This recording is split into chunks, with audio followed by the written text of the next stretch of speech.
दोस्तों, जब भी हम भगवान को सच्चे मन से पुकारते हैं और उन्हें याद करते हैं, अच्छे कर्म करते हैं, तो भगवान हमारी सहायता अवश्य करने किसी न किसी रूप में जरूर आते हैं।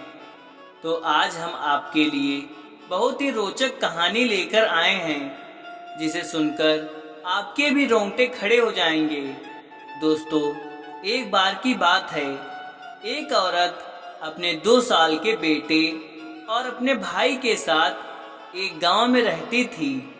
उसके पति का देहांत हो गया था। इस कारण वह अपने बेटे के साथ अपने घर आ गई और अपने भाई के साथ खेत में काम करके गुजारा करने लगी। उसके बेटे का नाम सुकरण था और उसका मामा उसको बहुत प्यार करता था। दोनों मामा भांजा एक दूसरे के साथ खेला करते थे। कुछ समय पश्चात उसका मामा काम की तलाश के लिए कहीं दूर चला गया और बहुत दिन बीत गए, लेकिन वह वापस नहीं आया। कुछ दिन सुकरण अपने माँ से पूछता रहा कि मेरा मामा कब आएगा।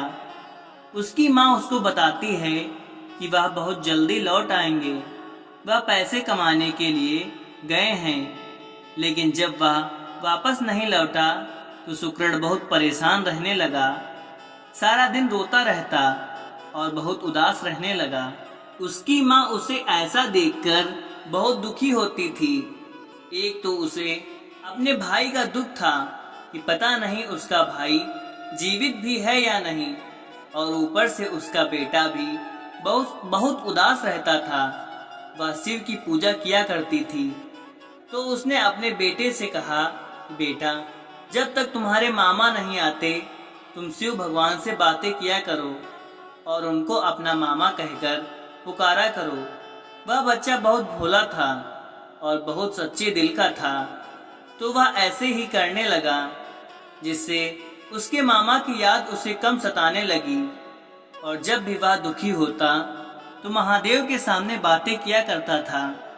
एक बार उसकी माँ बहुत बीमार हो गई तो उनके घर पर खाने को कुछ नहीं था।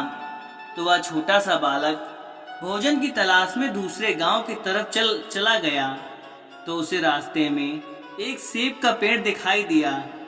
सेब के पेड़ के नीचे शिवलिंग रखा हुआ था और उस गांव वाले उस शिवलिंग की पूजा किया करते थे। तो बच्चा जब सेब तोड़ने लगा तो उसका हाथ सेब तक नहीं पहुंचा। वह बार बार कोशिश करता रहा, लेकिन उससे सेब नहीं टूटा। वह बहुत भूखा था और भोला भी था, तो उसे कुछ नहीं सूझा। वह शिवलिंग पर चढ़कर सेब तोड़ने लगा, लेकिन फिर भी उसका हाथ नहीं पहुंचा। इतने में कुछ गांव वाले वहां पर आ गए और उन्होंने सुकरण को बहुत जोर से धमकाया और कहा कि तुमने यह क्या कर दिया, भगवान तुम्हें माफ नहीं करेंगे और साथ में हमारे गांव वालों को भी इसकी सजा मिलेगी।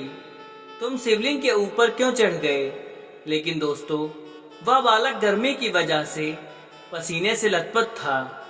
जब वह शिवलिंग पर चढ़ा तो कुछ पसीने की बूंदें शिवलिंग के ऊपर गिर गईं, जिसे देखकर भगवान को उस पर बहुत दया आ गई कि मेरा भक्त भूखा प्यासा फिर रहा है, पसीने से कैसा भूखा प्यासा फिर रहा है। सुकरण गांव वालों के चिल्लाने से बहुत डर गया था और वह वहीं बैठकर रोने लगा। जब सभी गांव वाले वहां से चले गए तो भगवान वहां पर प्रकट हुए एक साधारण से रूप में और बोले, तुम्हें क्या चाहिए। उसने कहा, कुछ नहीं, मुझे बहुत भूख लगी है, मुझे कुछ खाने को चाहिए। तो भगवान ने उसे सेब तोड़कर दिया और कुछ समय पश्चात भगवान ने कहा कि तुम्हें जो चाहिए मांग लो, और भगवान ने अपना असली रूप धारण कर लिया। तो बच्चे ने कहा कि मेरी माँ को ठीक कर दो, वह बहुत बीमार है। और भगवान ने कहा, बस इतनी सी बात, कुछ और मांग लो। तो उसने कहा कि मेरे मामा वापस आ जाएं। तो भगवान ने उससे कहा कि बहुत जल्दी तुम्हारे मामा वापस आ जाएंगे। बच्चा बहुत खुश हो गया और जब वह घर गया तो उसने देखा कि उसकी माँ बिल्कुल ठीक हो गई है और उसने अपनी माँ को वह घटना बताई। जो उसके साथ घटना घटी थी, उसने अपनी माँ को बताया कि भगवान ने मुझे सेब तोड़कर दिया और मुझसे कहा कि तुम्हारे मामा जल्द वापस आ जाएंगे। यह सुनकर एक बार तो उसकी माँ बहुत खुश हुई और फिर उसकी आंखों में आंसू आ गए कि हे भगवान, तूने बच्चे को यह कैसा वादा कर दिया है।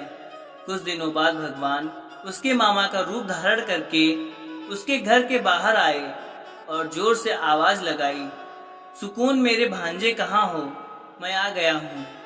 तो उसकी माँ दौड़कर बाहर आई और अपने मामा की गोद में चढ़ गया। उसकी माँ यह सब देखकर बहुत प्रसन्न हुई, लेकिन उसकी प्रसन्नता कुछ देर की ही थी। कुछ देर बाद वह सोचने लगी कि मेरा भाई तो इस दुनिया में नहीं है। जब रात हो गई तो वह समझ गई कि यह मेरा भाई नहीं है, वह खुद भगवान उसका रूप धारण करके आए हैं। तो वह भगवान के पास जाकर उसके चरणों में बैठकर जोर जोर से रोने लगी। जब भगवान ने उसको देखा और कहा, तुम्हारा बेटा बहुत अच्छा है, मैं तुम्हारे बेटे को कोमल मन से बहुत प्रसन्न हूँ, तो मुझे आना ही पड़ा, नहीं तो मेरा किया हुआ वादा झूठा हो जाता। अगले दिन सुबह भगवान शुक्र से कहते हैं कि मैं शहर वापस जा रहा हूँ पैसे कमाने के लिए। वहाँ पर मेरा बहुत बड़ा काम है, मेरा जाना जरूरी है। जब भी तुम्हें मेरी याद आए तो तुम मुझे दिल से पुकार लेना, मैं तुम्हारे पास जरूर आ जाऊंगा। और ऐसा कहकर महादेव वहाँ से चले जाते हैं और उस बच्चे और महादेव का रिश्ता जन्म जन्मों तक जुड़ जाता है।